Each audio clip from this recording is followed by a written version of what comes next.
আচ্ছা, তাহলে আজকে আমরা আমাদের দশম শ্রেণীতে অর্থাৎ মধ্যশিক্ষা পর্ষদের যে সাহিত্য সঞ্চয়ন বইটি আমরা পাঠ করি, তার মধ্যে আমাদের সিলেবাসের অন্তর্ভুক্ত একটি কবিতা আছে। যে কবিতার নামটা তোমরা দেখো আছে প্রলয় উল্লাস। লিখেছেন আমাদের বাংলা সাহিত্যের যিনি বিদ্রোহী কবি নামে পরিচিত অর্থাৎ কাজী নজরুল ইসলাম। তো আজকে আমরা এই প্রলয় উল্লাস সম্পর্কে আমরা আলোচনা করব। তোমরা একটু মনোযোগ সহকারে এটা দেখার বা শোনার চেষ্টা করবে, তাহলে দেখবেন খুব সহজ সরল ভাষায় চেষ্টা করছি যাতে তোমরা এই প্রলয় উল্লাস সম্পর্কে বুঝতে পারো। তাহলে আমরা প্রথমে একটু আগে যে প্রলয় উল্লাস কি এটা আমরা একটু আলোচনা করে নিই।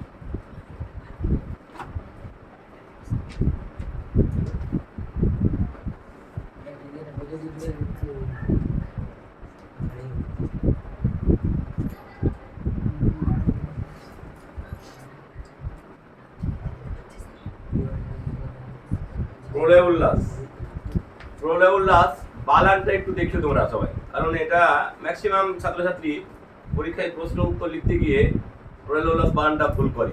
এখানে দেখো প্রলয় উল্লাস শব্দের মধ্যে দুটি শব্দ লুকিয়ে আছে। এর মধ্যে আমরা যদি এই শব্দটাকে ভাঙি তাহলে আমরা একটা পাবো প্রলয়, একটা পাবো উল্লাস। উল্লাস অর্থাৎ দুটি শব্দকে একত্রিত করে উচ্চারিত হয়েছে প্রলয় উল্লাস। আচ্ছা, এবার যদি দুটি শব্দের অর্থ বিশ্লেষণ করি, প্রলয় মানে কি আর উল্লাস মানে কি আমরা কি জানি?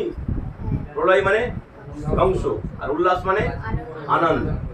তাহলে দেখো কবি এখানে যে প্রলয় মানে ধ্বংস বললেন আর উল্লাস মানে আনন্দ বললেন। আমরা সাধারণত সচরাচর জানি যে ধ্বংস তার মানে ধ্বংসের উল্লাস অর্থাৎ ধ্বংসের জন্য উল্লাস। আমরা সাধারণত জানি যে কোনো কিছু ভালো হলে, শুভ হলে, পজিটিভ হলে আমরা উল্লাস করি, কিন্তু এখন নজরুল কবি বলছেন যে ধ্বংসের জন্য তিনি উল্লাস। তো কি ধ্বংস সেটা আমরা আস্তে আস্তে জানতে পারবো। আমরা তারপরে এই প্রলয় উল্লাস এইটার আমরা কবিতা আকারে পাঠ করবো ঠিক, কিন্তু তার আগে একটু মনে রাখতে হবে যে নজরুল ইসলাম আমরা বাংলা সাহিত্যের তিনি কবি ছিলেন ঠিক, তো এই নজরুল ইসলাম এই কবিতা ছাড়াও তিনি অনেক, বিশেষ করে আমাদের ভারত মাতাকে উদ্দেশ্য করে মাতৃভূমির প্রতি শ্রদ্ধা জানিয়ে, শহীদদের প্রতি শ্রদ্ধা জানিয়ে তিনি এই কবিতা ছাড়াও তিনি অনেক রকম গান রচনা করেছিলেন। যে অনেক গান তিনি নিজে রচনা করেছেন এবং সেই গানগুলোতে সুর, তাল, লয় এবং তিনি অনেক সময় অনেক গানে সুরও দিয়েছেন। তো আমরা যে আজকে এটা প্রলয় উল্লাস কবিতা হিসাবে পাঠ করছি, এটা আসলে তিনি গানের উদ্দেশ্যে রচনা করেছিলেন, অর্থাৎ এটা একটা অ্যাকচুয়ালি গান। কিন্তু যেহেতু আমরা পাঠ্য বইয়ে পাঠ করছি তাই আমরা একটা কবিতা আকারেই পড়বো। তো এই কবিতা আকারে এই প্রলয় উল্লাস কবিতাটি যে একটা কাব্যগ্রন্থের মধ্যে তাকে অন্তর্ভুক্ত করা হয়েছে। সেই কাব্যগ্রন্থের নাম তোমরা জানো কি? অগ্নিবীণা।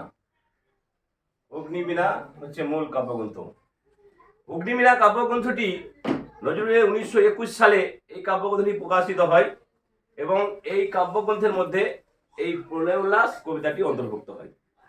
তো যাই হোক, এবার আমরা জানবো যে প্রলয় উল্লাস এই কবিতাটি লেখার উদ্দেশ্য কি, বা এটি কোন শ্রেণীর কবিতা বা কোন শ্রেণীর গান।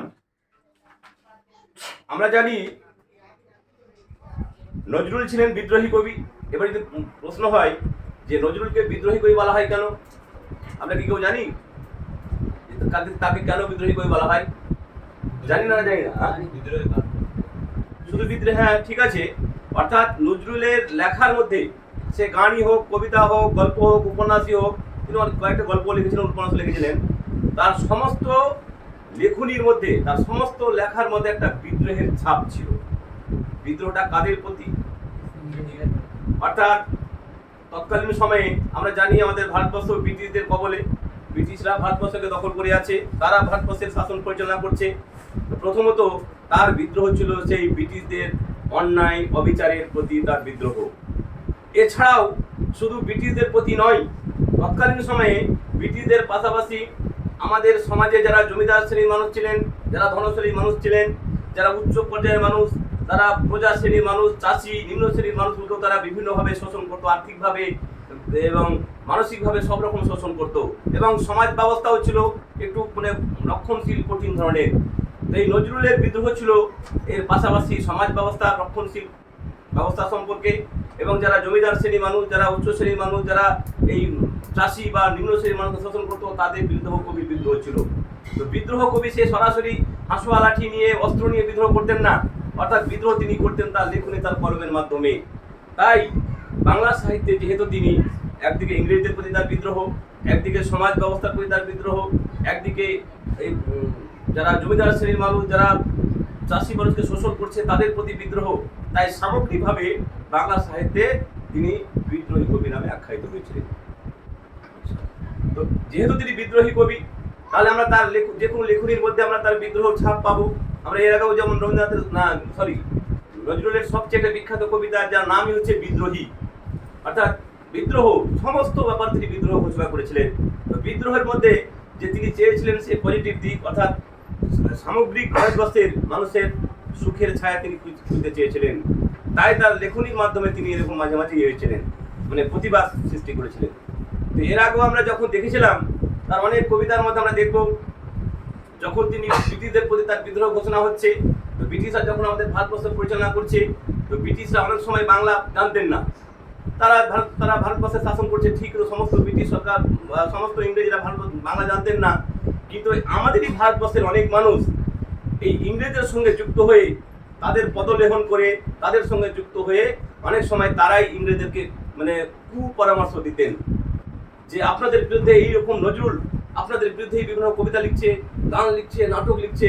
যখন তারা এরকম জানতে পারলো, তো অনেক সময় এই ব্রিটিশ সরকার কি করলো, অনেক কবিতা তখন নজরুলের বাজেয়াপ্ত করে দিল।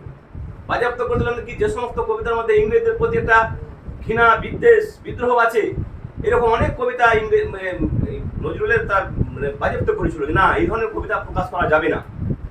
এবং এমনকি তা সত্ত্বেও কিন্তু নজরুল থেমে থাকেনি, তার কবিতা সে প্রকাশই করতো, এবং এইভাবে তাকে অনেকবার ইংরেজদের কারাগারে যেতে হয়েছিল কবিতা লেখার জন্য। যখন এরকম বারবার কারাগারে যাচ্ছে, বারবার ছুটে আসছে, তা সত্ত্বেও কিন্তু নজরুল থেমে থাকেনি। তিনি কিন্তু সেই ইংরেজদের প্রতি, ব্রিটিশদের প্রতি বা সমাজ ব্যবস্থার প্রতি তার লেখা অর্থাৎ তার কলম থেমে থাকেনি। এইভাবে করতে করতে তখন বারবার তাকে ব্রিটিশ সরকার ছাড়ছে না, বারবার জেলে যাচ্ছে, বারবার ছুটে আসছে, আবার তিনি লিখছেন। ঠিক এরকম পরিস্থিতিতে তিনি ভাবলেন যে কতবার আর জেলে যাব, কতবার আর ইংরেজদের এরকম মানে কারাগারে বন্দী থাকবো। তাই তিনি এমন একটা পন্থা অবলম্বন করলেন যে এবার থেকে আমি কবিতা বা গান লেখার আমি ধরনটাই চেঞ্জ করে দেবো। কিরকম ধরন চেঞ্জ করে দেবো, যে যাতে এমন ভাবে লিখবো যে ব্রিটিশদের বিরুদ্ধেই লিখবো বা সমাজ ব্যবস্থার বিরুদ্ধেই লিখবো, ঠিক যাতে কেউ সহজে বুঝতে না পারে, মানে বাহ্যিকভাবে অর্থাৎ বহিরাঙ্গ দেখে, কবিতার বা গানের বহিরাঙ্গ দেখে যেন বোঝা না যায় যে আমি সরাসরি ব্রিটিশদের প্রতি বিদ্রোহ করছি বা সমাজ ব্যবস্থার প্রতি বিদ্রোহ করছি বা কোনো জমিদার শ্রেণীর বিদ্রোহ করছি। তাই তিনি একটি অন্য রাস্তা বা অন্য পন্থা অবলম্বন করলেন, এবং এই গানটিও তিনি সেই পন্থা অবলম্বন করে রচনা করলেন। তাহলে অন্য পন্থা বলতে কি, যে এই ধরনের গান বা কবিতাকে বলা হয় রূপক কবিতা বা রূপক গান। রূপকটা কি জানতে হবে, যে রূপক বা রূপক কবিতা বা রূপক গানের অর্থ কি, যে তিনি এমন ভাবে কবিতা বা গানটি রচনা করলেন যে গানের বাহ্যিক মানে বহিরাঙ্গর অর্থটা হবে আলাদা, কিন্তু আসলে তিনি ভিতরের একটা অংশ অর্থাৎ ভিতরের যে অর্থ অর্থাৎ তার দুরকম অর্থ তিনি প্রকাশ করলেন, যাতে বহিরাঙ্গটা দেখে বোঝা না যায় যে আমি কাউরের বিরুদ্ধে সরাসরি মানে প্রতিবাদ করছি বা বিদ্রোহ ঘোষণা করছি। আর ভিতরের অর্থ এমনভাবে তিনি সৃষ্টি করলেন বা এমনভাবে তৈরি করলেন যাতে ভিতরের অঙ্গটা দেখে বোঝা যায় যে তিনি কোনো সংস্থার প্রতি বা কোনো ইংরেজদের প্রতি বা সমাজ ব্যবস্থার প্রতি তিনি বিদ্রোহ ঘোষণা করছেন।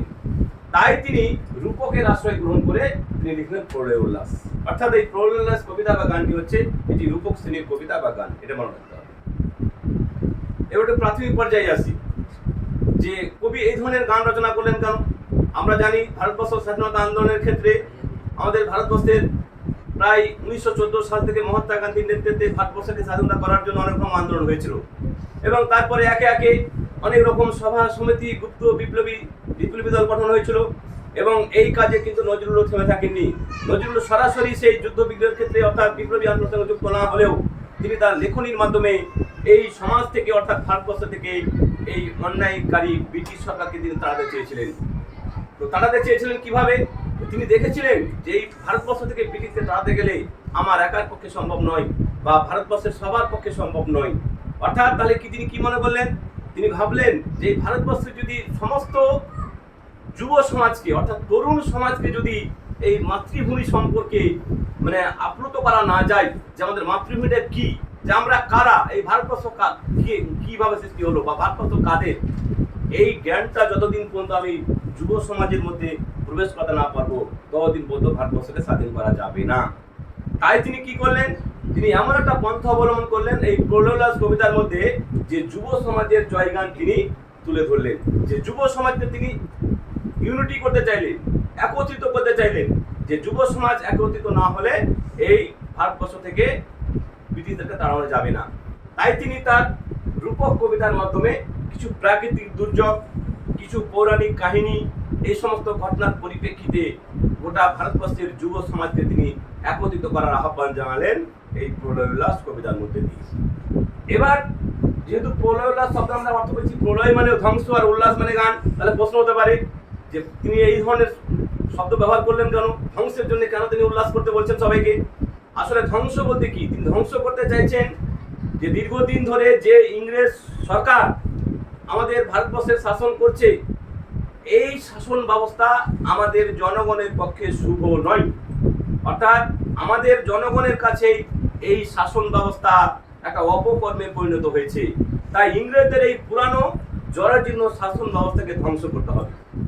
আর ইংরেজদের এই পুরানো জরাজীর্ণ শাসন ব্যবস্থা ধ্বংস হলেই আমরা তার জন্য আনন্দ করব, এবং তারপরে কি হবে, একটা জিনিস ভাঙলে, ধ্বংস হলে তার পরিবর্তে একটা নতুন জিনিস আবার তৈরি হবে। তাহলে নতুন জিনিস কি তৈরি করবো? অর্থাৎ ইংরেজদের পুরাতন শাসন ব্যবস্থা ভেঙে আমরাই ভারতবাসীরা, আমরা আবার ভারতকে স্বাধীন করি, আমরাই ভারতকে, আমরা ভারতবর্ষকে আমরা আমাদের জনগণই শাসন করবে। তাই তিনি বললেন, তাই তিনি এই অর্থে বললেন যে প্রলয় উল্লাস, অর্থাৎ সমগ্র জনগণকে তিনি উল্লাস করতে বললেন, আনন্দ করতে বললেন। কেন? যে আমাদের যুব শক্তিরা ঐক্যবদ্ধ হচ্ছে, যে আমাদের তরুণ সম্প্রদায় ঐক্যবদ্ধ হচ্ছে। এই তরুণ সম্প্রদায় ঐক্যবদ্ধ হওয়ার ফলে এই ইংরেজদের জরাজীর্ণ অপশাসন, কুশাসন, যে শাসন ব্যবস্থা আমাদের জনগণের কাছে একটা নেগেটিভ বার্তা বয়ে দেয়, মানুষের ন্যায় অন্যায়কে, মানুষের মানে মৌলিক অধিকারকে ক্ষুণ্ণ করেছে, এই সমস্ত শাসন ব্যবস্থাকে আমাদের যুব শক্তিরা ভাঙছে, ধ্বংস করছে। তাই তোমরা আনন্দ করো। এবার প্রশ্ন, যে কবি কাদেরকে আনন্দ করতে বলছেন, কাদেরকে উল্লাস করতে বলছেন? আমরা আগেই বলেছি, আস্তে একটু কথা বলবো, যে নজরুল তিনি একটাই উপলব্ধি করেছিলেন যে ভারতবর্ষকে স্বাধীনতা করতে গেলে সবার দরকার নেই। কাদের দরকার? যে বিশেষ করে যুব শক্তি দরকার, অর্থাৎ তরুণ সম্প্রদায় দরকার। তাহলে তরুণ সম্প্রদায় লড়বে, আর তরুণ সম্প্রদায় যে লড়বে, একদল যে লড়বে, তাদেরকে কিছু উৎসাহ জানাতে হবে, তাদেরকে সাপোর্ট করতে হবে, তাদেরকে প্রশংসা জানাতে হবে। তাদেরকে প্রশংসা জানাবে কারা? প্লিজ এই কথা বলবে না। প্রশংসা জানাবে কারা? যে তরুণ সম্প্রদায় ইংরেজের শাসন ব্যবস্থা ধ্বংস করবে, ভারতবর্ষের স্বাধীনতার জন্য তারা লড়াই করবে। কিন্তু বাকি যে ভারতবাসীরা আছি আমরা, তরুণ সম্প্রদায় ছাড়া বাকি যে ভারতবাসী আমরা আছি, তাদেরকে আমরা উৎসাহ দেব। তাদের এই ইংরেজের শক্তিকে ধ্বংস করার জন্য তারা যে লড়াই করছে, তাদেরকে আমরা প্রশংসা করব, অর্থাৎ তাদের আমরা জয় গান গাইব। তাই এখানে কবি বলছেন যে তোমরা উল্লাস করো, অর্থাৎ তোমরা বলতে এখানে কারা?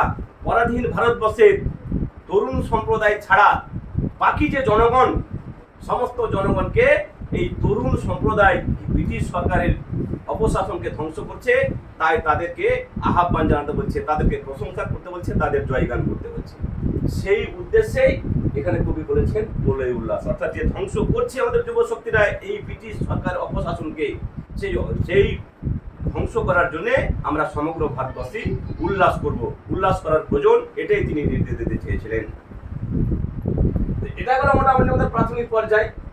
এবার আমরা যখন কবিতার লাইনগুলো পড়বো, দেখো কবিতার লাইনগুলোর মধ্যে শুরু হয়েছে একটা প্রাকৃতিক দুর্যোগকে মানে তুলে ধরে। কেননা আমরা আগেই বলেছিলাম যে নজরুল ইসলাম তিনি সরাসরি ব্রিটিশদের কথা এখানে তুলে ধরতে পারেননি, কারণ সরাসরি ব্রিটিশদের প্রতি প্রতিবাদ করলে তাকে হয় জেলে যেতে হবে, তাকে না হয় তার কবিতা বাজেয়াপ্ত করে দিবে, তার গান বাজেয়াপ্ত করে দিবে। তাই সেই পন্থা যদি, সেই রাস্তা যদি ইংরেজি না থাকে, তাই তিনি এমন একটা পথ অবলম্বন করলেন যে তিনি বাহ্যিকভাবে গান দিতে শুরু করলেন একটা প্রাকৃতিক দুর্যোগ দিয়ে। দেখো প্রথমে এখানে বলেছে যে কবি এখানে একটা সম্বোধন করেছে, যেটা গান, গানের একটা তাল লয় সুর থাকে, তাই তিনি গানের ছলে রচনা করেছিলেন যে তোরা সব জয়ধ্বনি কর, তোরা সব জয়ধ্বনি কর। প্রথমে শুরু হয়েছে দেখো এইভাবে। এবার প্রশ্ন হতে পারে তোরা বলে কবি কাদের উদ্দেশ্য করলেন? তোরা বলতে এখানে কারা? না, ভারতীয় তরুণ সমাজ নয়। ভারতীয় তরুণ সমাজ তো কাজ করবে, ওরা তো ধ্বংস করবে ইংরেজের শাসন ব্যবস্থাকে। তাহলে ভারতবর্ষের যুবক বা তরুণ সম্প্রদায় ছাড়া ভারতবর্ষের পরাধীন ভারতবর্ষের আপামার জনগণ, আপামার জনগণ মানে কি? যে তরুণ সম্প্রদায় ধ্বংস করছে, আর বাকি তো জনগণ আছে, সবাই তো তরুণ সম্প্রদায় নয়। তাহলে বাকি যে জনগণ অর্থাৎ আপামার জনগণ, পরাধীন ভারতবর্ষের আপামার জনগণ, তাদেরকে সকলকে উদ্দেশ্য করে ওই বলছে তোরা সব জয়ধ্বনি কর, তোরা সব জয়ধ্বনি কর। এবার প্রশ্ন হতে পারে যে কবি তোরা বলে সম্বোধন, তোরা বলতে আমরা কাকে উদ্দেশ্য করে বলতে পারি? আস্তে, তোরা, তুমি, আপনারা এরকম শব্দ আমরা ব্যবহার করি। তাহলে তোরা দেখতে হবে তোরা শব্দটা আমরা কেন ব্যবহার করলো? এখন নজরুল যেখানে তো বলতে পারতো যে আপনারা সবাই জয়ধ্বনি করুন বা তোমরা সবাই জয়ধ্বনি করো, এটা না বলে নজরুল বললেন তোরা সব জয়ধ্বনি কর, অর্থাৎ সবচেয়ে নিম্ন ভাষা তিনি প্রয়োগ করলেন। কেন? এর উদ্দেশ্য আছে, কারণ নজরুল সমগ্র ভারতবাসীকে আস্তে নিজের আপন জন ভেবেছেন। কারণ আমরা কাছের লোককে, কাছের বন্ধু বান্ধবকে, নিজের লোককে তো আমরা তুই তোরা বলে সম্বোধন করতে পারি, তাই না? তো সমগ্র ভারতবর্ষের মানুষকে তিনি নিজের আপন জন ভেবেছেন, নিজের প্রিয়জন ভেবেছেন, তাই তিনি সবাইকে তোরা বলে সম্বোধন করছেন। তাই বলছে যে আমাদের যুব শক্তিরা যে ঐক্যবদ্ধ হয়ে ভয়ঙ্কর শক্তি সংগ্রহ করে ইংরেজদের এই জরাজীর্ণ শাসন ব্যবস্থা, যে শাসন ব্যবস্থা আমাদের জনগণের কাছে একটা অতিষ্ঠ হয়ে গেছে জনগণ, যে শাসন ব্যবস্থা আমাদের জনগণকে অন্যায় অত্যাচার করছে, এই শাসন ব্যবস্থাকে ধ্বংস করতে আসছে আমার তরুণ সম্প্রদায়। তাই বাকি যে সমস্ত জনগণ অর্থাৎ এতদিন ঘুমিয়ে আছে, তারা ভারতবর্ষের স্বাধীনতা চায় না, তাই সমস্ত জনগণকে এই যুব সম্প্রদায়কে উৎসাহ জানানোর জন্য, তাদের প্রশংসা করার জন্য, তাদেরকে কাজে সাপোর্ট করার জন্য তাদের প্রতি জয়ধ্বনি করতে বলছি যে আমাদের যুব সমাজেরা কাজ করছে, তাদেরকে তোমরা জয়ধ্বনি কর। তাই বলছি তোরা সব জয়ধ্বনি কর, তোরা সব জয়ধ্বনি কর। দেখো তারপরে লাইন বলেছে, তারপরে লাইনে বলছে দেখো এবারে সে প্রাকৃতিক দুর্যোগ কথা চলে আসছে। ওই নতুনের কেতন ওড়ে কাল বৈশাখীর ঝড়। কবি কাদের উদ্দেশ্যে বলছেন? এইভাবে বলছে ওই দেখ ওই নতুনের কেতন ওড়ে কাল বৈশাখীর ঝড়। কবি মনে হচ্ছে সরাসরি সমগ্র পরাধীন ভারতবর্ষের সমগ্র আপামর জনগণকে উদ্দেশ্য করে বলে দেখ ওই যে নতুনের কেতন উঠছে। কেতন শব্দের অর্থ আমরা জানো নিশ্চয়, পতাকা। অর্থাৎ পতাকা হচ্ছে একটা রাষ্ট্রীয় প্রতীক, রাষ্ট্রের হচ্ছে মূল প্রতীক হচ্ছে পতাকা। যেই রাষ্ট্রের পতাকা আছে সে জানবে সেই রাষ্ট্র স্বাধীন। তো কবি এখানে কল্পনা করছেন ওই যে নতুনের কেতন উঠছে কাল বৈশাখীর ঝড়, অর্থাৎ কবি একদিকে দেখাচ্ছেন সমস্ত জনগণকে যে তোরা দেখ যে কাল বৈশাখী ঝড় উঠেছে। আমরা জানি কাল বৈশাখী ঝড় একটা ভয়ঙ্কর রূপ ধারণ করে, যেখান দিয়ে কাল বৈশাখী ঝড় যায় সেখানে সমস্ত জিনিসকে ভেঙে চুরে তছনছ করে দেয়। তো কবি এখানে সরাসরি সেই কাল বৈশাখীর মাধ্যমে কাল বৈশাখীর যেমন ভয়ঙ্কর রূপ, অর্থাৎ কাল বৈশাখীর ভয়ঙ্কর রূপের মতো যুব শক্তিরা ঐক্যবদ্ধ হয়েছে। কাল বৈশাখীর যেমন প্রখর শক্তি, তো যুব শক্তিরও সেরকম প্রখর শক্তি। তাই বলছে এই কাল বৈশাখী ঝড়ের মধ্যে আমাদের ভারতের নতুন পতাকা লুকিয়ে আছে, উড়ছে। কেন? কবি কল্পনা করছেন যে কাল বৈশাখী যেমন ভয়ঙ্কর ধারণ করেছে, কাল বৈশাখীর মতো যুব শক্তিরা সেই ভয়ঙ্কর শক্তি সংগ্রহ করেছে। আর ভয়ঙ্কর শক্তি যদি সংগ্রহ করে তারা ভারতবর্ষের ব্রিটিশরা তাড়াতে পারে, তাহলে ব্রিটিশরা চলে গেলে কি হবে? আমাদের ভারত স্বাধীন হবে না? স্বাধীন হবে কি হবে না? স্বাধীন হবে। আর স্বাধীন হলে তো আমাদের রাষ্ট্রীয় পতাকা উড়বে। তাই কবি বলছেন ওই দেখ যে কাল বৈশাখী যে উঠছে, সে কাল বৈশাখী ঝড়ের মধ্যে আমাদের ভারতবর্ষের নতুন পতাকা উঠছে। অর্থাৎ কবি কল্পনা করছে সেই সমস্ত জনগণকে বলছে যে ভয়ঙ্কর যে রূপ ধারণ করেছে কাল বৈশাখী, অর্থাৎ কাল বৈশাখীর মতো আমাদের যুব শক্তিরা ভয়ঙ্কর শক্তি সংগ্রহ করেছে, যার মধ্যেই লুকিয়ে আছে আমাদের ভারতের নতুন জাতীয় পতাকা। এই জন্য বলছে ওই নতুনের কেতন ওড়ে কাল বৈশাখীর ঝড়। কবি বারবারই বলছে যেহেতু গান, তাই বলছে তোরা সব জয়ধ্বনি কর, তোরা সব জয়ধ্বনি কর। যেহেতু বলছে ওই কাল বৈশাখীর মধ্যেই, ওই কাল বৈশাখীর মতো ভয়ঙ্কর শক্তি সংগ্রহ করে আমাদের যুব শক্তিরা এগিয়ে আসছে এই ব্রিটিশদের জরাজীর্ণ অপশাসনকে ধ্বংস করতে, তাই তোরা এই যুব শক্তিকে উৎসাহ দেওয়ার জন্য তোমরা সবাই জয়ধ্বনি করো, অর্থাৎ তোরা সব জয়ধ্বনি কর। তাহলে কারা জয়ধ্বনি করছে? আমাদের ভারতবর্ষের আপামার পরাধীন ভারতবর্ষের আপামার জনগণ, তরুণ শক্তি ছাড়া। কারণ তরুণ শক্তিরা কাজ করছে, তাদেরকে আমরা উৎসাহের জন্য বাকি ভারতবর্ষের সমস্ত মানুষকে কবি জয়ধ্বনি করতে বলছেন। তাই বারবার বলছেন তোরা সব জয়ধ্বনি কর, তোরা সব জয়ধ্বনি কর। আবার কবি বলছেন, দেখো তাদের উদ্দেশ্য করে, আসছে এবার অনাগত প্রলয় নেশার নিত্য পাগল। দেখো কবি এক এক সময় এক এক রকম পন্থা অবলম্বন করেছেন, কেন? ইংরেজদের হাত থেকে বাঁচার জন্য, যাতে ইংরেজরা তার কবিতা বাজেয়াপ্ত করতে না পারে, যেন তাকে কারাগারে বন্দী করতে না পারে, যাতে আমরা দোষ ধরতে না পারে। কিন্তু আসলে তিনি আক্ষরিক অর্থে, ভিতরের অর্থে তিনি বোঝাতে চেয়েছিলেন যে তিনি ইংরেজদের বিরুদ্ধে তিনি প্রতিবাদ করছেন। পরের লাইনে বলছেন, আসছে এবার অনাগত প্রলয় নেশার নিত্য পাগল। যিনি আসছেন, দেখো সমগ্র ভারতবাসীকে উদ্দেশ্য করে বলছে, দেখো আসছে এবার অনাগত। অনাগত শব্দের অর্থ কি? আসো আসো ভাব, মানে এখনো আসেনি, মানে আসার জন্য রেডি হচ্ছে, মানে বেরিয়ে গেছে, এরকম এরকম আসো আসো ভাবটা মানে অনাগত। বলছে আসছে এবার অনাগত প্রলয় নেশার নিত্য পাগল, যার নেশা হচ্ছে কি? ঘুম, যা বলছে প্রলয় নেশার নিত্য পাগল। তাহলে প্রলয় শব্দের অর্থ কি? ধ্বংস। বলছে প্রলয় নেশা, যার নেশাই হচ্ছে ধ্বংস করা। তাহলে এখানে কার কথা বলা হচ্ছে? যুবশক্তি, রাইট? যুবশক্তি মানে বলছি, দেখো কবি যুবশক্তি সরাসরি বলেননি যে প্রলয় নেশার নিত্য পাগল। আমরা পুরাণে জানি, আমরা পৌরাণিক কাহিনীতে জানি, শিব মহাদেব, আমরা নাম শুনেছি তো। আমরা জানি পুরাণে শিব হচ্ছে যে এমনই একজন দেবতা, তার প্রখর জ্ঞান, আবার একদিকে তিনি খুব ভোলা ভালা, ভূত পেতনি নিয়ে তিনি অনেকের সময় শ্মশানে পাগলের মতো নৃত্য করেন, এটা পৌরাণিক কাহিনী জানি। তো কবি এখানে সেই যুব শক্তি রূপে শিবকে কল্পনা করলেন। যুব শক্তিটা ভিতরে আছে। শিবের যেমন ভয়ঙ্কর শক্তি, অনেক সময় তার প্রচুর ক্ষমতা, শিব যেমন গোটা পৃথিবীর যে কোনো জিনিসকে ধ্বংস করতে পারে, এটা পুরাণের কাহিনী বলছে। পুরাণে বলছে যে পুরাণে হচ্ছে শিব হচ্ছে ধ্বংসের দেবতা আবার সৃষ্টির দেবতা। সে ধ্বংস করতে পারে আবার সৃষ্টি করতে পারে। ধ্বংস করবে কি? যে সমস্ত শাসন ব্যবস্থা, যে সমস্ত জিনিস আমাদের জনগণের পক্ষে অনিষ্টিকর, অর্থাৎ জনগণের পক্ষে শুভ নয়, সেই সমস্ত শাসন ব্যবস্থা, সেই সমস্ত জিনিসকে শিব ধ্বংস করবে। আর সৃষ্টি করবে কোনগুলো? যেগুলো আমাদের জনগণের পক্ষে শুভ, যেগুলো আমাদের জনগণের কাছে নেই, এই সমস্ত জিনিস ধ্বংস করতে। তাই পুরাণ অনুসারে ধ্বংসের দেবতা হচ্ছে শিব, সৃষ্টির দেবতা হচ্ছে শিব। তো কবি এখানে শিবের কথা বললেন। শিব অনেক সময় পাগলের মতো তার ভূত সৈন্য নিয়ে যেমন শ্মশানে সে নৃত্য করে, তো এরকম বলছে আমাদের যুব শক্তিরা শিবের মতো প্রলয় নেশায় পাগল হয়ে গেছে। তাদের নেশায় হচ্ছে প্রলয় করা, যে যা আছে সবকে ভেঙে চুরে তছনছ করে দেবে ব্রিটিশদের। এবং এত পাগল হয়ে গেছে, মানে এত নেশা লেগে গেছে যে পাগল যেমন উন্মাদ, পাগলের যেমন কোনো জ্ঞান কানো থাকে না, তো সেরকম সেই পাগলের মতো আচরণ করছে, অর্থাৎ শিবের মতো আচরণ করে, শিবের মতো ভয়ঙ্কর শক্তি করে, শিবের মতো পাগলের মতো নৃত্য করতে করতে আমাদের যুব শক্তিরা এগিয়ে আসছে। এই জন্য বলছে আসছে এবার অনাগত প্রলয় নেশা নৃত্য পাগল। তারপরে লাইনে বলছে সিন্ধু পারের সিংহদ্বারে ধমক এনে ভাঙলো আগুন। প্রথমে কবি বলছেন যে শিবের মতো ভয়ঙ্কর শক্তি সংগ্রহ করে আমাদের যুব শক্তিরা এগিয়ে আসছে। কি করতে এগিয়ে আসছে? ব্রিটিশদের জরাজীর্ণ শাসন ব্যবস্থাকে ধ্বংস করতে, ইংরেজদের অপশাসনকে ধ্বংস করতে। বলছে এই যুব শক্তিরা প্রথমে ঐক্যবদ্ধ হয়ে এসে তারা কি করছে? পরলাইনে বলছে যে সিন্ধু পারের সিংহদ্বারে ধমক এনে ভাঙলো আগল। সিন্ধু, সিন্ধু শব্দের অর্থ কি? না, সিন্ধু নদী নয়। সিন্ধু শব্দের অর্থ হচ্ছে সাগর। সিন্ধু পারে বলেছি, অর্থাৎ সাগর পারে। সিন্ধু নদী ঠিক আছে, সিন্ধু নয়, কিন্তু এখানে সিন্ধু শব্দের অর্থ হচ্ছে সাগর। আমরা জানি যখন ভারতবর্ষের স্বাধীনতা আন্দোলন চলছিল, আমাদের বাংলা সহ গোটা ভারতবর্ষের বিভিন্ন বিপ্লবীরা জায়গায় জায়গায় তারা গুপ্ত সমিতি গঠন করে তারা ঐক্যবদ্ধ হচ্ছে ব্রিটিশদেরকে তাড়াবার জন্য। ঠিক সেই সময় ব্রিটিশ সরকার একটা দমনপীড়ন নীতি আইন করলো। কিরকম? ব্রিটিশ সরকার দেখলো যে যেভাবে যুবশক্তিরা ঐক্যবদ্ধ হচ্ছে, যে আমরা যদি এইভাবে এখন এই বিপ্লবীদেরকে থামাতে না পারি, তাহলে কিন্তু আমরা বেশি দিন ভারত থাকতে পারবো না।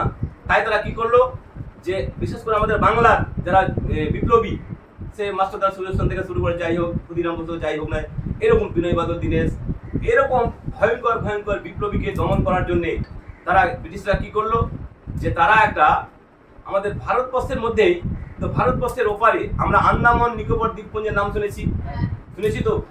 আন্দামান নিকোবর দ্বীপপুঞ্জ হচ্ছে আমাদের ভারতবর্ষেরই একটা জায়গা, কিন্তু এমন জায়গায় আন্দামান নিকোবর দ্বীপপুঞ্জ যেখানে চতুর্দিকে জল, সাগর, আর মাঝখানে দ্বীপ।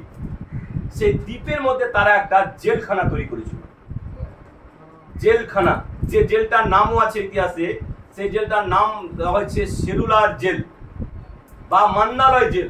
নাম বলা হয় সেলুলার জেল বা মান্দালয় জেল।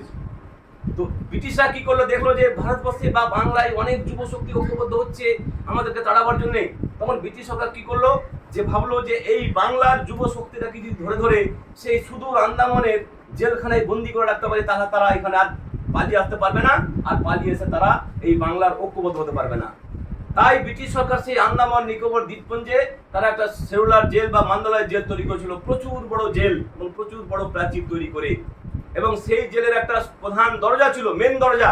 তাই বলছে সিন্ধু পারের সিংহদ্বারে, সিন্ধু পার বলতে এখানে বোঝানো হয়েছে তাহলে আন্দামান নিকোবর দ্বীপপুঞ্জ, অর্থাৎ সে অনেকগুলো দ্বীপ পেরিয়ে, জল পেরিয়ে, সাগর পেরিয়ে যেতে হয়। তাই বলছে সিন্ধু পারের সিংহদ্বারে। সিংহদ্বার বলতে কি, সিংহ, যাকে সিংহ, সিংহ চিহ্নিত দ্বার। তো যে জেলখানাটা ছিল বিশাল বড়, সেই জেলখানাটার যে ফটক, মেন ফটক, ফটক বলতে হচ্ছে দরজা, গেট, সেই দরজার সামনে একটা সিংহের ছবি দেওয়া ছিল। সিংহ হচ্ছে বীরত্বের প্রতীক, শৌর্যের প্রতীক। তো ব্রিটিশরা যে জেলখানা তৈরি করেছিল, সেই জেলখানার ফটকে কি তৈরি করেছিল, একটা কিসের চিহ্ন দিয়েছিল, সিংহের। তাই বলছে সিন্ধু পারের সিংহদ্বারে, দ্বার মানে দরজা, অর্থাৎ সেই সিন্ধু পারের যে সেলুলার জেল বা মান্দালয় জেল, সেই মান্দালয় জেলের গেটে একটা সিংহের ছবি ছিল। তাই বলে সিংহ পারের সিংহদ্বারে ধমক এনে ভাঙলো আগল। ধমক, ধমক মানে কি, জাঁক নেওয়া। আমরা অনেক সময় জাঁকলে না, কি করছো তোমরা, এটা ধমক বলা হয়। তো বলছে আমাদের সেই যুব শক্তিরা শিবের মতো ভয়ঙ্কর শক্তি সংগ্রহ করে তারা প্রথমে কোথায় গেল, তারা প্রথমে গেল সেই মান্দালয় জেলে। কারণ তারা জানে, যে যুব শক্তিরা জানে যে আমাদের মান্দালয় জেলে অনেক আমাদের ভারতীয় যুব শক্তিকে বন্দী করে রেখেছে। তাহলে তারা প্রথমে ভাবলো যে আমাদের যুব শক্তিকে প্রথম উদ্ধার করতে হবে, তাহলে আমরা সংখ্যায় আরো বেড়ে যাবো, তাহলে আমরা গোটা ভারতবর্ষের শাসন ব্যবস্থাকে ধ্বংস করতে পারবো ব্রিটিশদেরকে। তাই তারা প্রথমেই সেই মান্দালয় জেলে গিয়ে মেন দরজায় গিয়ে তারা যে ইংরেজদের যে পাহারাদার আছে গেটে, অর্থাৎ পাহারাদার, তাকে ধমক দিল, ধমক দিয়ে বললো চল সরো এখান থেকে। এবং ধমক দিয়ে তারা কি করলো, সেই দরজার আগল ভেঙে দিল। আগল আমরা কি বুঝি, আগল কাকে বলে, দরজার শিকলটা, সে দরজা লাগানো আছে আর প্রহরী পাহারা দিচ্ছিল। যুব শক্তিরা সেখানে গিয়ে ওই পাহারাদারকে ধমক দিয়ে সেই সিংহদ্বারের, অর্থাৎ সেই মান্দালয়ের জেলের দরজাটা ভেঙে দিল। এই জন্য বলছে সিংহদ্বারের সিন্ধু পারে ধমক এনে ভাঙলো আগল। এবার সেই কারাগারের অবস্থাটা কেমন, যারা কারাগারে বন্দী আছে তাদের কিভাবে রাখা হয়েছে, সেই দুটা লাইনে বলছে মৃত্যু গহন অন্ধকূপে। মৃত্যু গহন, মানুষ যখন মারা যায়, বিশেষ করে আমাদের মুসলিম ধর্মের মানুষরা কি করে, মারা যাওয়ার পর তাদেরকে মাটির নিচে কবর দেওয়া হয়। একটা মানুষ যদি মাটির নিচে যে অবস্থায়, মানে গভীর মাটির ভিতরে থাকে, সেখানে কোনো কিছু আলো বাতাস কিছুই থাকে না। তো ঠিক বলছে আমাদের যে ভারতীয় বন্দীরা সেই জেলে বন্দী আছে, বিশাল বড় উঁচু জেল, আর যাদেরকে ভিতরে রেখেছে সেটা মৃত্যুর মতো। মৃত্যু মানুষ যেমন মাটি নিয়ে থাকে এরকম আছে, তারা মরেনি ঠিক, কিন্তু মৃত্যুর মতো অবস্থা, ভিতরে প্রচুর অন্ধকার, কোনো আলো বাতাস নেই, এবং তাদেরকেও মানে অপরিচ্ছন্ন পরিবেশে রাখা হয়েছে। অর্থাৎ এই ভারতীয় বন্দীরা এই মৃত্যুর মতো, মৃত্যু মানুষের মতো তারা গহন, মানে ভিতরে তারা এভাবে পড়ে আছে। এই জন্য বলছে মৃত্যু গহন অন্ধকূপে, মানে তারা অন্ধকার কূপে ঢুকে আছে। কারা, আমাদের ভারতীয় বন্দীরা, যাদের বন্দী করে রেখেছে। বলছে মৃত্যু গহন অন্ধকূপে মহাকালের চন্দ্ররূপে। তাই কবি বলছেন যেহেতু আমাদের ভারতীয় বন্দীরা এই জেলে তারা অন্ধকারাচ্ছন্ন, সেই মাটির ভিতরে আছে, তাদের খুব কষ্টে আছে, তারা জীবিত আছে ঠিক, তাদের মৃত্যুর মতো অবস্থা। তাই আমাদের ভারতীয় যুব শক্তিরা হচ্ছে মহাকালের চন্দ্ররূপে। মহাকাল মানে কি, শিব, অর্থাৎ শিবের আরেক নাম মহাকাল। মহাকাল শিবের যে ভয়ঙ্কর শক্তি। তাই বলছে আমাদের যুব শক্তিরা সেখানে গিয়ে শিবের মতো চন্দ্র, চন্ড বলতে রুদ্র মূর্তি, মানে ভয়ঙ্কর মূর্তি একদম, মানে যাকে পাবে তাকে মনে হচ্ছে খেয়ে নেবে, ভেঙে চলে শেষ করে দেবে, এরকম রাগান্বিত মূর্তি ধরে ধারণ করেছে আমাদের যুব শক্তিরা। তাই বলছে মহাকালের চন্ড রূপে, অর্থাৎ শিব যেমন ভয়ঙ্কর রূপ ধারণ করলে যেমন সমস্ত তছনছ করে দেয়, তো সব শিবের মতো এরকম ভয়ঙ্কর রূপ ধারণ করেছে আমাদের যুব শক্তিরা। তারপর কি বলছে, ধূম্রধূপে বজ্র শিখার মশাল জেলে আসছে ভয়ঙ্কর। যেমন হচ্ছে শিবের মতো ভয়ঙ্কর রূপ ধারণ করে আমাদের যুব শক্তিরা হাতে মশাল জেলে আসছে ভয়ঙ্কর রূপ ধারণ করে। মশাল, মশাল কি, মশাল হচ্ছে এক ধরনের, যে আমরা যখন অনেক সময় খেলাধুলা কিছু হয়, অনেক সময় মশাল হচ্ছে, এখানে হচ্ছে ধ্বংসের প্রতীক। হাতে যে মশাল, আগুন একটা যে কিছুটা লাঠিতে কিছু ন্যাকড়া ট্যাকড়া বেঁধে তাতে দাহ্য কিছু পদার্থ কেরোসিন ডিজেল টিজেল দিয়ে যে আগুন জ্বালানো হয়, এটা বলা হয় মশাল। তো কবি এখানে বলছেন যে আমাদের সেই শিবের মতো ভয়ঙ্কর রূপ ধারণ করে যুব শক্তিরা প্রত্যেকে মশাল হাতে জ্বালিয়ে হাতাল নিয়ে মশাল নিয়ে আসছে, যার ফলে মশাল দিয়ে সমস্ত কারাগারকে ধ্বংস করে দিবে এবং যুব শক্তিকে উদ্ধার করবে। তাই বলছে ধূম্র ধূপে বজ্রশিখার মশাল দিলে আসছে ভয়ঙ্কর। আসলে এটা কবি কল্পনা করছে, কিন্তু তাহলে ধূম্র ধূপে, ধূম্র মানে কি? ধূম্র মানে ধোঁয়া, আর ধূপ মানে যে ধূপ আমরা ব্যবহার করি। ধূপে যদি আমরা না, যদি আগুনে আমরা ধূপ দিই কি হয়? ধোঁয়া উঠে। তো আসলে সেই মশালগুলো যখন জ্বলছে, তো মশালগুলোর উপরে এক ধরনের ধোঁয়া ওঠে না, হালকা ধোঁয়া ওঠে, এটাকে বলা হচ্ছে ধূম্র ধূপে আসতে। তো এখানে আমরা কবি কল্পনা করছেন যে মনে হচ্ছে যুব শক্তিরা প্রত্যেকে হাতে মশাল নিয়ে আছে, মশাল নিয়ে, মশাল হচ্ছে ভয়ঙ্করের প্রতীক, তারা সমস্ত তছনছ করে দিবে। কিন্তু আসলে মশাল নয়। তাহলে কোন জিনিসকে কবি এখানে মশাল রূপে কল্পনা করলেন? আমরা প্রথমে দেখেছিলাম যে কাল বৈশাখী ঝড় ভয়ঙ্কর গান করেছে। তো কাল বৈশাখী ঝড় যখন হয়, কাল বৈশাখী ঝড়ে মাঝে মাঝে কি হয়? বিদ্যুৎ চমকায় না? বিদ্যুৎ চমকায় তো। বিদ্যুৎ চমকালে দেখবে যে হঠাৎ করে একটা আলোর ঝলকানি চলে গেল। তাহলে এই যে আলোর ঝলকানি বা কোথাও মাঝে মাঝে যখন বাজ পড়ে, তো বাজ পড়ার ফলে কি হয়? যে জায়গাটায় বাজ পড়ে অসুবিধা হচ্ছে, সেই জায়গাটা পুড়ে গিয়ে কি হয়? পুড়ে গিয়ে একটু ধোঁয়া উঠে।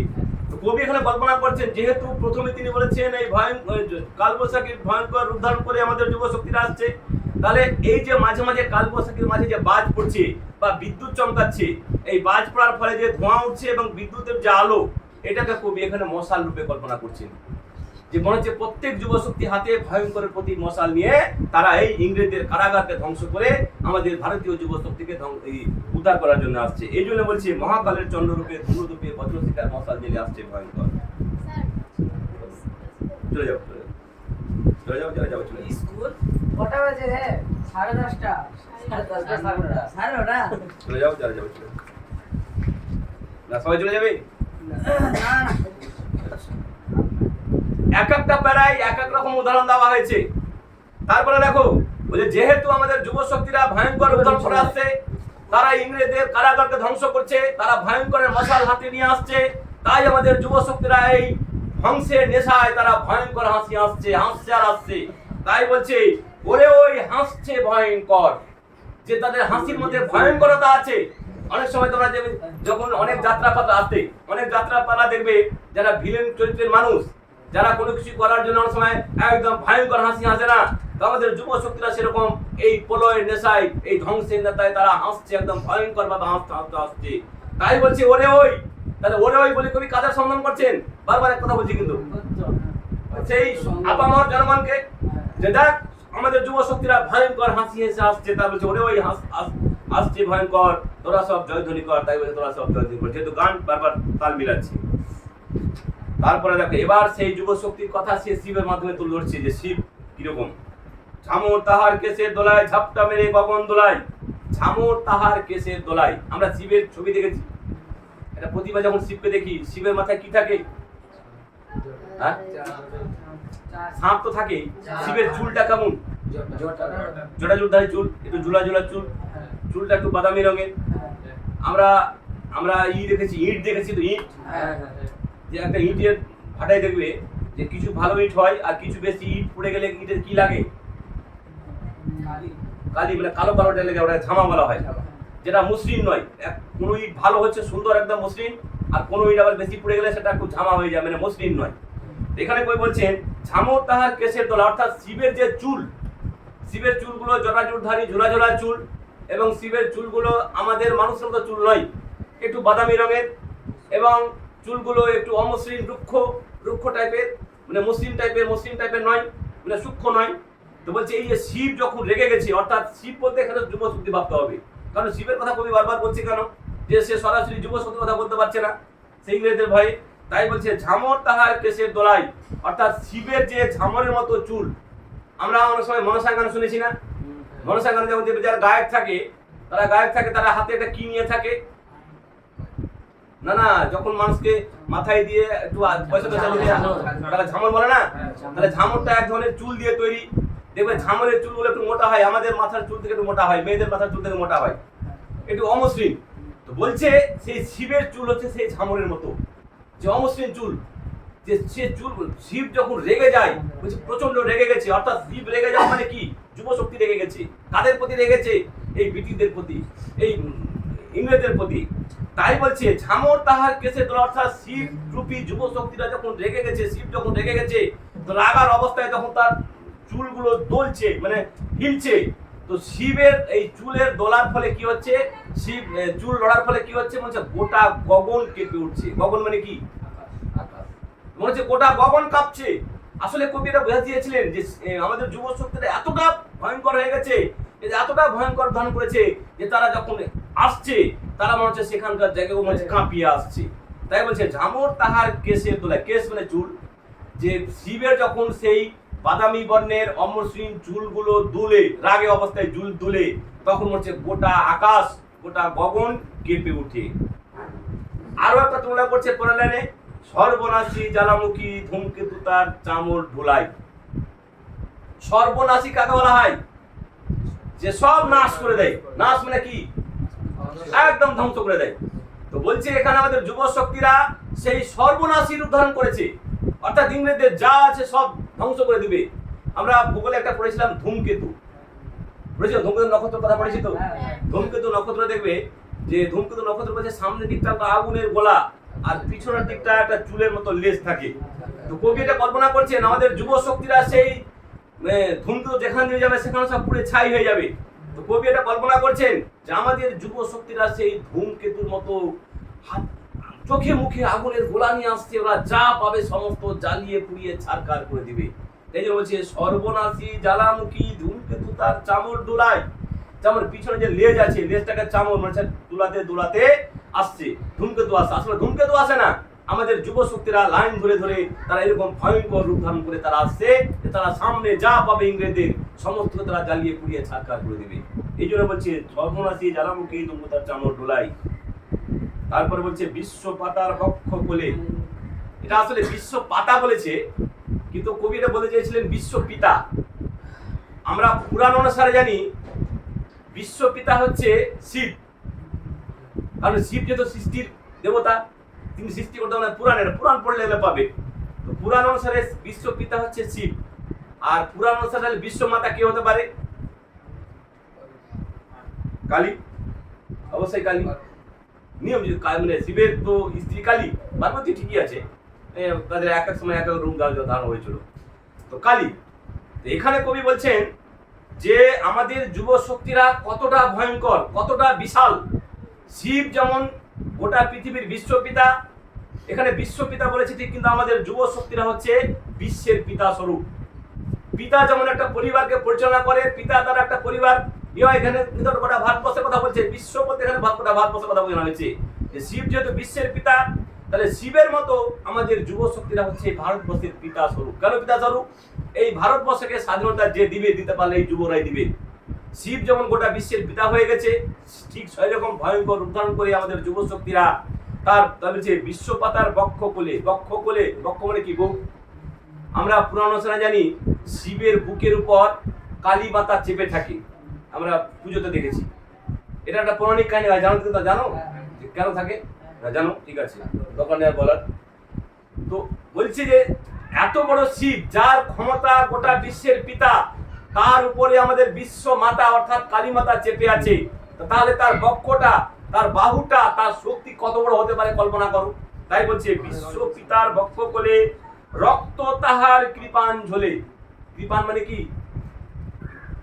তরবারি, খড়গ। কালীর হাতে যে একটা থাকে না, খড়গ, ওটাকে বলা হয় খড়গ, এই কৃপান। তো আমাদের যিনি বিশ্ব পিতা অর্থাৎ পুরাণ অনুসারে শিব, শিবের পক্ষে কে থাকে? কালী থাকে। আর কালীর হাতে দেখবে একটা কি থাকে? রক্ত মাখা খড়গ। আসলে রক্ত মাখা খড়গ বলতে এখানে কবি বোঝাতে চেয়েছিলেন যে আমাদের যুব শক্তিরা সেই ভয়ঙ্কর অস্ত্র নিয়ে আসছে, যেটা ইংরেজদেরকে মারতে কাটতে তাদের কোনো দ্বিধা লাগবে না, তারা ভয়ঙ্কর রূপ ধারণ করেছে সেই কালীর মতো। তাই বলছে বিশ্ব পিতার বক্ষ কোলে রক্ত তাহার কৃপান ঝোলে, যে তার বক্ষের উপরে যিনি মাতা দাঁড়িয়ে আছেন, তার হাতে সেই কৃপান রক্ত মাখা অস্ত্র ঝুলছে। দোদুল দুলে, দোদুল দুলে, দোদুল দুলে মানে কি? দোদুল্যমান, মনে হচ্ছে বিশ্ব পিতার অর্থাৎ শিবের উপর যে কালী চেপে আছে, আস্তে কালী যে চেপে আছে, তো মনে হচ্ছে কালী দুলছে, আসলে দুলছে না, মনে হচ্ছে দোদুল্য মানুষের দুলুদুলো অবস্থা। এবং এমন ভয়ঙ্কর উদ্ধারণ করেছে, এমন হাসছে, পরের লাইনে বলছে হট্টগোলে হট্টগোলে স্তব্ধ চরাচর। তো আমাদের সেই রকম শিবের মতো ভয়ঙ্কর শক্তি সংগ্রহ করে যখন যুব শক্তিরা আসছে সবাই ঐক্যবদ্ধ হয়ে, হাতে তরবারি নিয়ে, রক্তমাখা তরবারি নিয়ে, তো তখন তারা এমন একটা ভয়ঙ্কর হাসি হাসছে, অট্টরোল। অট্টরোল মানে কি? ভয়ঙ্কর হাসি, ভয়ঙ্কর আওয়াজ, যে এত ভয়ঙ্কর আওয়াজ করছে, মানে এই কাটবো, মারবো, ধরবো, ইংরেজদেরকে ছাড়বো না, এরকম একটা অট্টরোল, মানে ভয়ঙ্কর আওয়াজ। অট্টরোলের হট্টগোলে, মানে এত তারা আওয়াজ করতে করতে আসছে যে একটা জায়গায় যখন প্রচুর লোক হয় বা একটা হাট বসে, হাট যখন প্রচুর মানুষ কথা বলছে, মানে একটা হট্টগোল ঘটে হয়েছে। তো ঠিক একসঙ্গে যখন যুব শক্তিরা এরকম প্রচন্ড আওয়াজ করতে করতে আসছে, তখন একটা হট্টগোলের মতো, এই হট্টগোলে স্তব্ধ চরাচর। স্তব্ধ মানে কি? নিশ্চুপ হয়ে যাওয়া। আর চরাচর শব্দের আক্ষরিক অর্থ হচ্ছে বিশ্ব, কিন্তু এখানে বুঝতে হবে ভারতবর্ষের ইংরেজ, ভারতবর্ষ বুঝতে হবে। তো বলছে আমাদের শিবরূপী যুব শক্তিরা যখন ভয়ঙ্কর আওয়াজ করতে করতে আসছে, ভয়ঙ্কর মানে কথা বলতে বলতে আসছে, তখন এই ভয়ঙ্কর আওয়াজ শুনে ভারতবর্ষের যারা ব্রিটিশরা ছিল, যারা ইংরেজরা ছিল, তারা ভয়ে চুপ হয়ে গেছে। কাদের ভয়ে?